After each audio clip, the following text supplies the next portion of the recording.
Yes, as you have seen the video, this lovely gentleman is actually sitting to my left. This is Alex.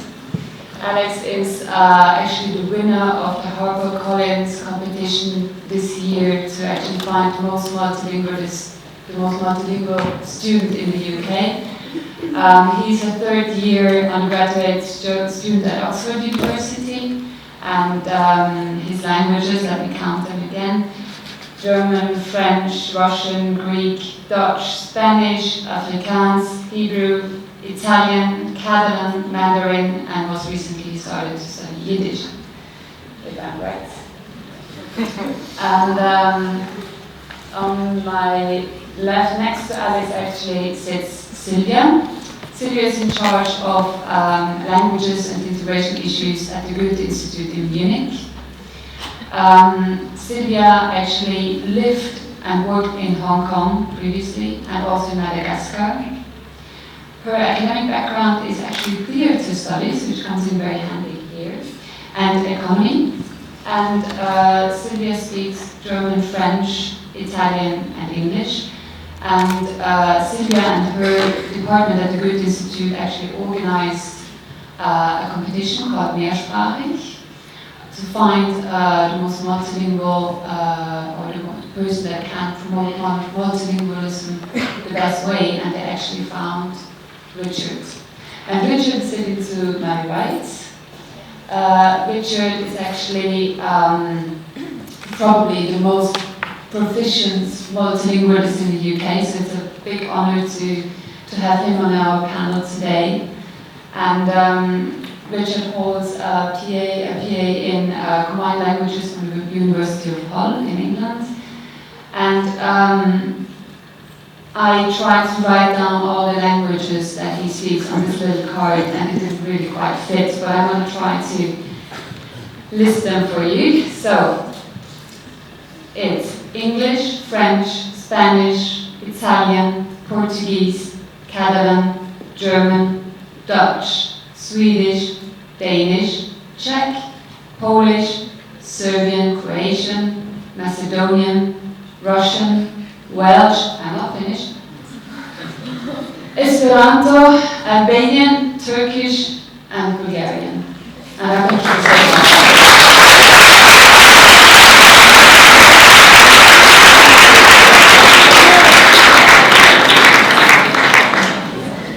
And we have today actually a surprise guest on our panel.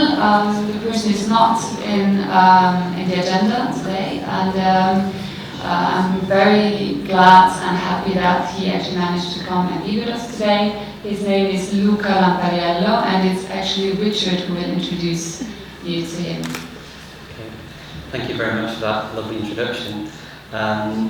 Luca is a friend of mine that I met after making a video on YouTube 4 years ago, and I reached out to the language learning community to try and find like-minded people and to also encourage other people to learn foreign languages.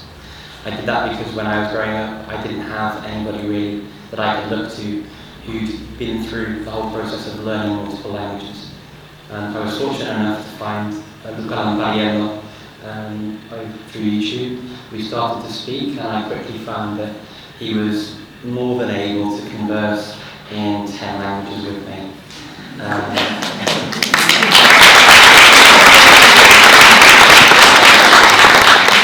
In common we have English, obviously, French, Spanish, Italian, Portuguese, German, Dutch, Swedish, Russian, missing something else? Not Chinese, I wouldn't say Chinese.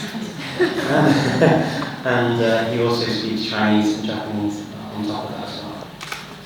He's also been learning Romanian too. And now he's learning Polish, so we've got a new one for both.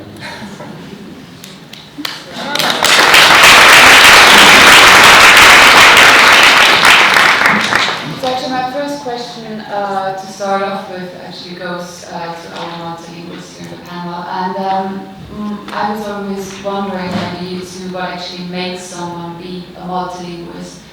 Is there a language that actually kicked off the interest to learn other languages? Was there sort of gateway languages that led to learning of more languages? Maybe Alex, you would like to say something about that?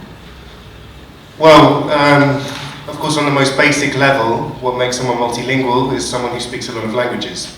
And the way that you speak a lot of languages is you learn them. And the reason why you learn them is because you want to, is because you have reasons to learn these languages, because you want to travel, because you have friends who live abroad, because you want to live abroad, because you're interested in other cultures. My own story, of course, is very related to this. I grew up in the UK. I grew up in London, which is one of the most multilingual cities in the world today. Growing up, there probably wasn't a single day that I didn't hear at least 2, maybe 3 languages being spoken on public transportation, in parks, in the street, even in my own school. My mother is half Greek, as it says in the video, and she used to speak Greek to me, so Greek for me is less like a language that I've learned and more like a language which is mine. However, I started traveling when I was younger. I went to Holland with my parents and heard Dutch for the first time, which really sparked a real fascination for languages in general. And I decided, based on having heard Dutch, that I wanted to learn it. And I wanted to know more about Holland. And from there, I've gone forward to learn other languages. I moved on to Afrikaans. I studied Spanish before visiting Cuba, and then my school allowed me to study it at school to GCSE and A-level, which is the UK school system. And then most recently Russian I've started learning at university, because unfortunately my school did not offer it, but there was an opportunity for me to do that, and then that has taken me to many wonderful places across the world. I have lived in Russia. I've also managed to travel in countries which I barely knew existed as a result, such as Georgia and Armenia, the Caucasus, and places where Russian is very much the lingua franca. And yeah, I'm very much to carry on. And Luca, I know that actually you have a very interesting background, because you didn't study languages at school or university, really. Your background is actually very different. Yeah. Good morning, everybody. Yes, I'm an engineer, actually, but I have I've developed this big passion for languages. Actually, what happened is that when I was 12, in my family, they were constantly talking about languages. And I do remember the painful sessions of Latin that my grandmother was giving me during the summer, but it was great, and I have to thank her, because it spawned this language monster in me. And then I started to learn. My first language was English, and then I worked as an engineer, but I found out that my real passion is languages, not just languages, because languages are vectors of communication. So I just found out that I love different cultures. As Alex was saying, languages, if you speak a lot of languages, you can actually enjoy life in all its aspects. I always say, I like the quote, that if you learn another language, you acquire another soul. And that is true, because you have different personalities in yourself, like living together in the same body. And it's an exhilarating feeling to be able not only to enjoy all the things in life, but also to feel different and to feel better. This at least has been my experience. It's an incredibly enriching experience. And Richard, actually, as you speak so many languages, do you think there's a limit when at one point you say, my brain is going to explode, that's it, I can't take it anymore? It's like, or do you have like a thing where you say, you know, I'll stop when I'm at 50 languages or 100? My issue as a child was always that people didn't have this experience growing up in the United Kingdom. I grew up on the English-Welsh border, so I was always hearing Welsh and English and listening to those languages, and then also having family from Thailand. I had Thai influence and French at a young age too.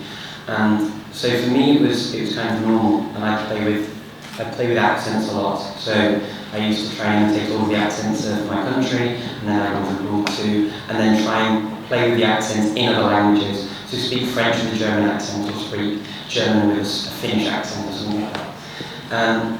And do I think there's a limit? Not really. I think that the only limit you put on yourself is what you decide yourself. You can just try and go for what you can, and always compete with yourself to better yourself. That's my philosophy, really. I never listen to anybody who says to me, you're going to go crazy, confuse all languages, or or you're just going to end up with some sort of mental disorder. And believe me, I was told lots of things along these lines growing up, but I never listened, and I just sort of carried on, and now we've got to a stage where the community is really gelling together and getting to meet lots of people with similar experiences. Because also your daughter actually grows up with, what, 5 languages? She's how old is she? My daughter's 5 years old, and she, when she was born in the United Kingdom, and I spoke to her in French from birth and English. When she got to 1.5 years old, I switched to just French at home, because she had English outside the house. And my wife and I use Macedonian as our home language, and she speaks Macedonian to her mum. So she had 3 birth languages, and then when she got to 16 months, we were kind of expecting her to not speak until she was 3 years old. The thought on multilingual children is that they could possibly not speak any language until they're 3. So we really had that in our minds and done all the research, and we were expecting her to speak later. In fact, she spoke before her first birthday, and by 16 months she was putting 3 words together in all 3 languages. So she's truly the daughter of Father, is she? It seems to be a genetic maybe, well, but not just, maybe also there's also the parents, and more the parents are willing actually to teach and to let the children. I think the more you put on a child, they can adapt. And so when she was 16 months old, I listened to some new research from America about playing with a child for an hour, half an hour a day in a language so they have an extra language. So we started doing that with German and Spanish. So I would take her out of the house to a different location so that she would associate that location with German, Spanish. And now at 5 years old, I can speak to her fluently in German and Spanish, as well as French and English, and she's completely fine. She will even respond to a lesser degree than her first languages, but she can respond. And this year she's just started learning Mandarin. Because she wanted to. She asked for it for 2 years.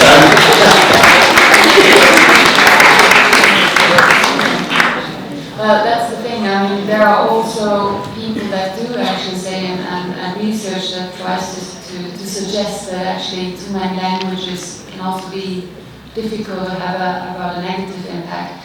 And I was wondering actually if you guys had, what do you think about, are there any counter arguments to multilingualism? Because some people say it takes too much time, you mess up with your head, you won't be able to speak one language properly, money maybe, this costs a lot of money. What do you think? Well, if I just pick up on this idea that speaking many languages messes with your head, this is one of those things which people throw at you quite a lot, and I cannot disagree with it more.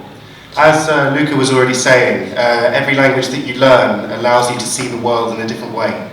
You start to see different things, you notice different things, you concentrate on different aspects. And whether that is messing up your head or not, I completely disagree. It simply just opens your eyes. To also draw back maybe a little bit onto the previous discussion of this morning about learning languages being a form of oppression.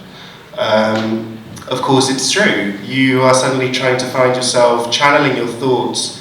Unfortunately the word which I want to use only exists to my knowledge in Greek, which is nootropia, which is the way in which you think. Your thinking process, of course, is adapted to whichever language you are learning. Each language equips you with different concepts and different cultural nuances. So of course in that way it's oppressive, but what you can then go on to do once you've learned those languages is far from oppressive. It's in fact empowering. And the state of being able to speak languages, learning them, is one of the most empowering things that I've ever done. It's opened far more doors to me than if I'd never started. And so are there counter-arguments to multilingualism? I'd love to hear them. Sylvia, do you have any counter-arguments? No, I don't have counter-arguments, but I was thinking about, because we have here people of very, very much languages, and I thought about something when you asked what was the kickoff language. Well, I learned back in Germany, I learned English and French at school, and well, I was not bad and I was not good, and I was not very interested in languages. It was quite nice. Sometimes it was good lessons, sometimes it was bad lessons. Some teachers was good, some teachers was bad. I would never have thought that I will end up in speaking any language as comfortably as my own language. Then I, like life is playing, I came to Italy, like a lot of German girls, for a love story. And I learned from, I never studied Italian, and I came into an environment of nobody ever talked in English with me. So I was forced to speak Italian or to learn Italian, and after 4 months of nearly saying nothing, I started to speak it quite easily. And this was maybe my kick-off language, because for the first time I understood that language learning is not a matter of being very talented. It has something to do with motivation and with the situation, of course. And then if you want to learn it, then you learn it. And the question is more, am I interested? Am I interested in communicating? Am I interested in learning something about the people around me? Because of course I can also switch in some way to English, but then it is not that I'm learning something. And in the moment I'm interested in, and that's more or less what Alex also said, he was interested in understanding something about the other people. So he wanted not only to know the culture and literature and read it in translation, he really wanted to know also something about the language. Because this is a very exciting experience when you find out that language is not translation. Language is a concept, and knowing another language means you know another concept. We talked about it this morning also, that when you start to use another language, maybe you also start in some kind to think in another way, to think another concept. There are words, there are expressions which you cannot translate in other languages, or which you would never think in another language. And this makes it then you understand that you are learning something about yourself, because you start to think other thoughts. And I will make it short, but only one little anecdote. When I went back the first time with my then fidanzato in Germania, he was completely confused, because he said, listen, when you are in Germany, you're a completely different person. You are speaking different, you are moving different, you are really different. And for me it was, I said, but what are you saying? But it was true, it is definitely true. And since then I observed this fact, and I see that in French, I see that in other environments. I stayed in a lot of places, and it is true. You change, of course, with the culture you are living in, but also with the language you are living in. And this makes things very, very exciting for me. And I think there are also two ways of learning language. I mean, I spoke to Alex this morning, and he told me about that his favorite way of learning language is actually what he calls over the kitchen table. So that's not really in a classroom, as for example, the Goethe Institute or other institutes are actually providing language classes. I don't know, Richard, how you see it. How is it the kitchen table method you use, or is it? Do you think it's better to go actually do a course, pay the bill, and? You have to find what works best for you as an individual, and not a believer in a one solution that fits all. We're all different, and we all have different ways of learning and remembering information, and we all need different prompts. For some people, a formal course will work really well, for others it won't. To my mind, it's getting over the mental barrier of, I don't know how to say it, it's not going to be right, and sort of getting over our thoughts that when we're going to make mistakes, and getting over these sort of problems of, okay, is it really that bad to make a mistake? If it isn't, and you know that it's not the end of the world, that's the main barrier, I think. So whether you go to a course or whether you learn it, in a home environment, I've done a mixture of the two. At the moment I'm doing a Turkish course in a formal way. I've just restarted my B2 level Turkish, finishing my B1 exam next week, and it's been fantastic. I've learned an awful lot of Turkish. Macedonian I taught myself, and then I learned Russian to my wife. And again, I learned it equally quickly. German was the same thing for me. I went to live in a family in Germany for 3 months, and then I had to sit an exam to prove that I had a university level German to be able to study in Spain, and it worked well. So what actually that brings you to the point? What new technology, especially with all the young people over there? What do you think, Luca? How can new technologies actually play a role in language learning? Well, it's already playing a huge role right now. I think that in some way people are not aware of how powerful the internet is. Actually, right now we can do pretty much everything with a computer. It's like a radio, you can talk to a person. And before, like in 20 years, I still remember, you know, the cassettes that you're using, you can find everything on the internet. The problem is that a lot of people don't know how to use this properly. That's the problem. There's a wealth of material and resources, and I think that we should emphasize, you know, the methodology. People should learn how to learn. That's the problem. If you have a lot of things at your disposal, but you don't know what to make of them, then it can be a big problem. But I think that things are changing. You know, the internet is a very recent invention. It's been around for 20 years. So just recently, people have started, you know, using the internet. The problem is that, for example, in schools, I personally think that things should change within the school system as well. For example, somebody may think that YouTube is not, you know, a good instrument, but I would introduce YouTube in schools and teach how to use YouTube, because the problem is that if you watch, you spend the whole day on YouTube doing nothing, then it's useless. But if you know how to use YouTube for language learning, then it can be a wonderful instrument. So things are changing, and then you have Skype, and still Skype is another instrument, but you have to know how to use it. So I'm emphasizing the way we should actually learn how to learn. Do you think new technologies or any other way of learning languages can actually substitute a proper language class or a language teacher? Well, going back to the language class, the problem is that I think that my favorite quote is that languages can be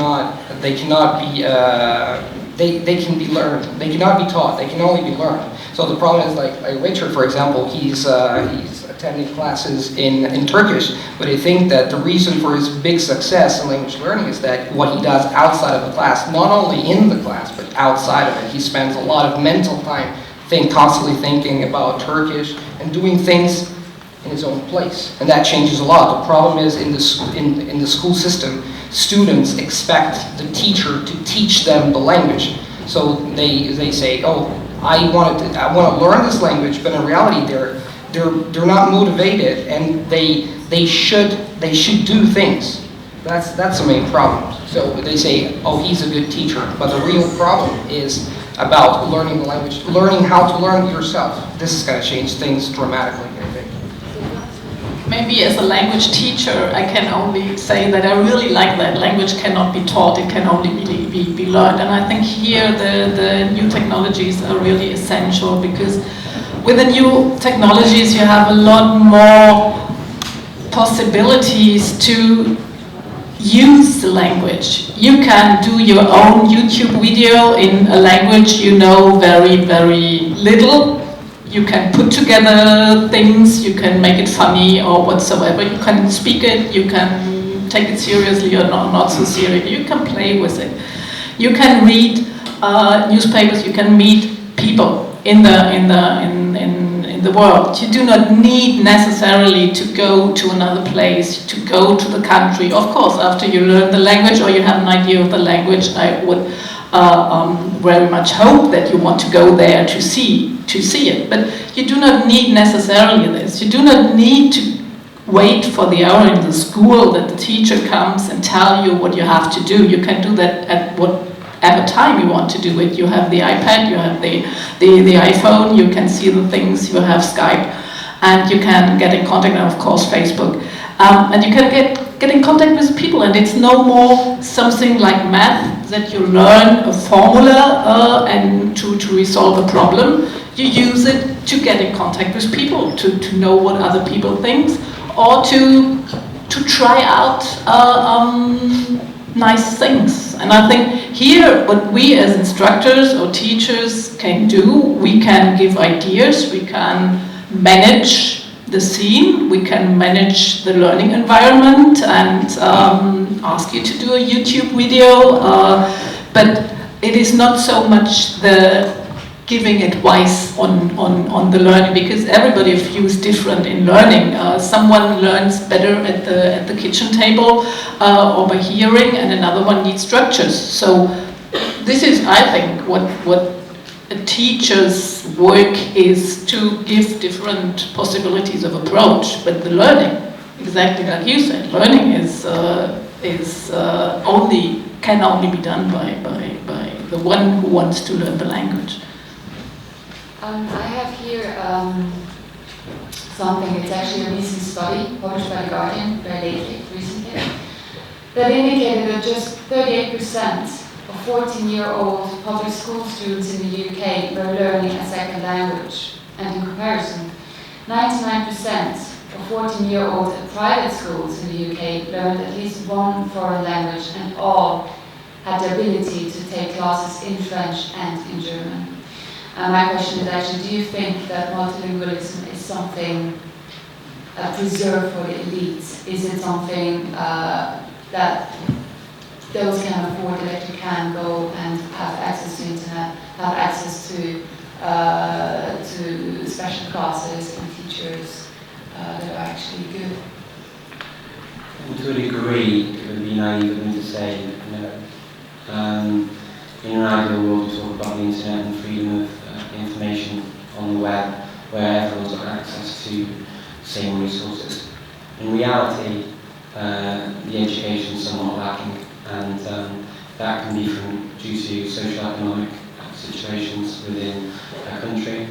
In countries like the United Kingdom, Italy, where we are now, Germany, Spain, for example, they tend to be countries with a very strong language and a very strong tradition in dubbing things into the country's language to try and have a major language.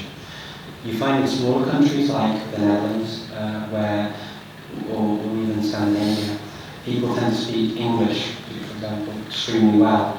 Why do they do that? Is it because that they can afford things, are they all rich? No. The reason they do it is because there is a national awareness that they need more than just their language to be able to cross borders. Because if you just speak Danish outside of Denmark and maybe Sweden and Norway, they'll be able to understand you. You're not going to go very far if you want to go and travel study abroad. And any person I've ever spoken in those countries has always used those arguments about English. Of course they speak English, and then maybe learn another language on top of that. So I think that plays a big role, not just the socio-economic argument, but also the national mentality and the thoughts for language. In England, then, you never stop hearing people saying, why learn a foreign language? Everyone speaks English. I met many people that even went to university to study languages in the United Kingdom. They went on the year abroad, and what did they do? They met with the Australians, the Americans, the Canadians, and they all got together, the Irish as well, got together and just spoke English together. And if they went to speak to one of the people from the country the language they're learning, they had a marked Anglophone accent. And what would happen? Oh, you're from England, it's great, we can speak in English and I can practice my English. And that happens quite a lot. Unless a person is extremely strong in their convictions for learning languages, they find it quite difficult to rebuke that and say, okay, all it takes, in fact, is I really appreciate you making the effort to speak my language, but I really love your language and culture. For that reason I want to speak it, and I really appreciate it if you could help to improve my ability in your language by speaking it with me. So what do you think? So if it's actually down to each other, like the person's interest in actually learning the language, if that's the real trigger, what do you think do people need to get interested in languages? It's about awareness, it's about motivation. The problem is that you can learn a language for free now, totally for free. Well, I shouldn't say this, but you can download everything. I mean, if you really wanted to, you could literally learn a language for free. So this is not a problem of the elite. This is a problem of the elite in the consciousness. And I'm not talking about individuals. I'm talking about countries here. For example, in the Netherlands, they have a different conception. We always wonder, we Italians, in France as well, in Spain, we don't speak languages. We have some kind of complex, I don't know. We don't speak languages as well as in other countries. And the problem is that it's a different awareness. They, for example, they don't dub movies. They do dub movies in Dutch, in their native tongues. They watch television in English, and they have a better school system, a system that emphasizes language learning much more than we do here in Italy. So this is a problem of awareness in general, much more than money. I don't know, Sylvia, maybe you have an idea, maybe what should actually governments and institutions do to raise interest in language learning? Well, I think for language learning you need curiosity and joy. You need to have some fun with language learning, because if it is only like it is often in schools, if it is only to get good marks, then there is no way to incite on a climate of language awareness or I don't know, that you want really to learn it. So I think there is really to do something on a very bottom-up level to start with projects, language projects which go over the borders, that you do things to talk to other people, to produce something together, to instead of writing all these tests and whatsoever, to go out in the internet and to make things together with people from European countries or from other countries, to see that we are all struggling with the same wish, that we want to know another language, and we have to put in some time and interest. But then we can do that, and we do it together with the others. I think this is one moment when you develop curiosity and you develop also satisfaction that you are doing something. You have something you can see, not a school schedule, not a school test which is for no one, but something for yourself, what you can be proud about. I think this is really a way to enhance this idea of languages, of different cultures, of curiosity.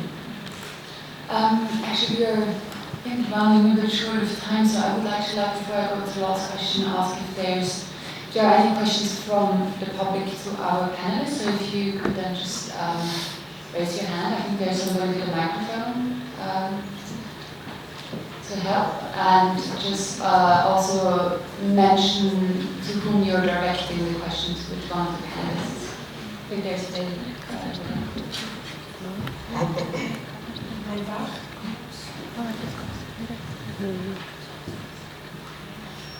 Oh, and let's try to speak in you. You don't need to ask the question in English necessarily. We'll try to cover whatever language you want to speak. I think we. Ja, nu is het al te laat, dus van mijn vraag, dus aan 3, de multilingualisten. I'll translate. So, it was a bit too late because the microphone was not on, and but maybe you already heard the 2 Dutch words that I mentioned. So I tried in Dutch because I have a question as a linguist. Then when a language comes, does it take you longer to be able to understand a particular language when you don't know in advance which language is coming? Is there a particular, for reception, is there a particular preferential language? What gears you towards a particular language, and how easily can you yourself switch in talking to other languages? If you would like to answer that one. Well, as far as I'm concerned, I pick up languages. It really depends. Every language has its own story. So it's not that I wake up in the morning and say I'm going to learn Turkish. It's just that some things happen in my life, and then maybe I meet an interesting person or watch a movie. I see something interesting about that culture, and then I decide to learn a given language. So it's really, for every language, there's a different story. Going back to what you were saying about switching in languages.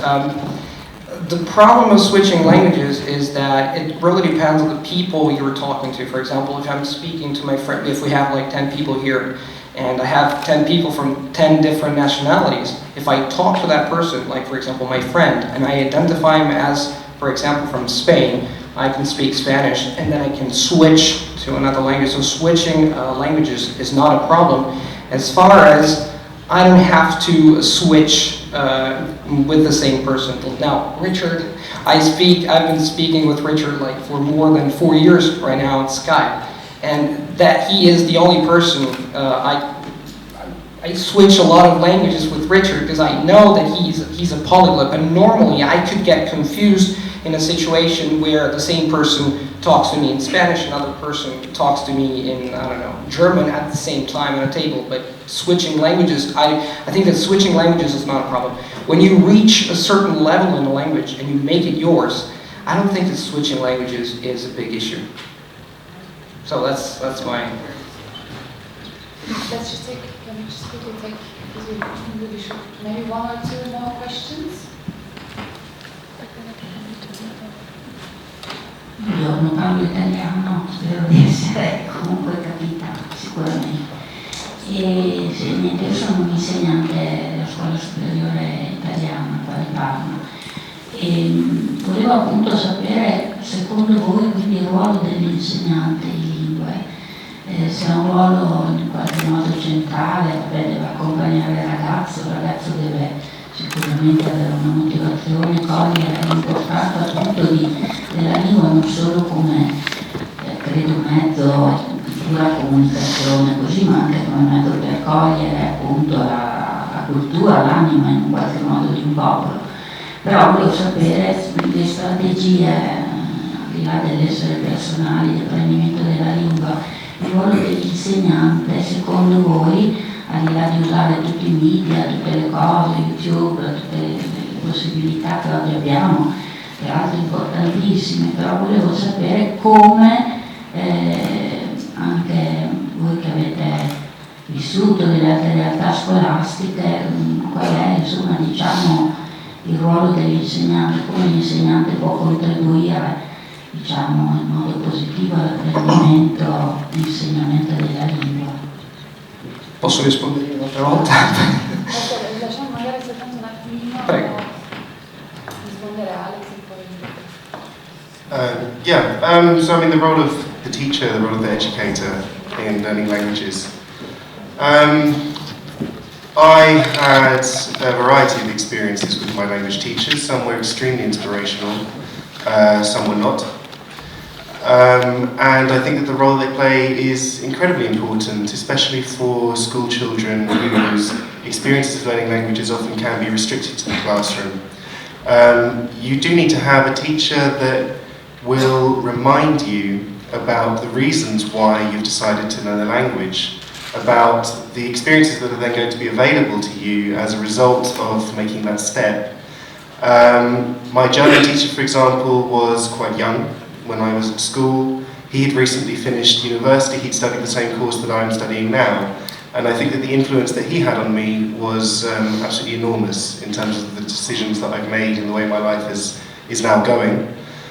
Equally, when I was at primary school, I started learning French at the age of about 8, and I had a French teacher who was not very open about this, but secretly he spoke 5 languages. And I was absolutely amazed by this. I was absolutely in awe of the fact that not only was he there teaching his French, his native English, he also could speak German, Spanish and Italian, and he used to sit on the games coach as we went to the sports field with his Spanish books, and I would pass it and sort of be in awe. So yeah, I mean, this is the role of the teacher. You have to keep it relevant and you have to keep it exciting. And you have to try, I guess, as much as possible to remind the children that the language is not just the verb tables, it's not just the subjunctive, it's the fun side as well. La mia modesta opinione, il problema è che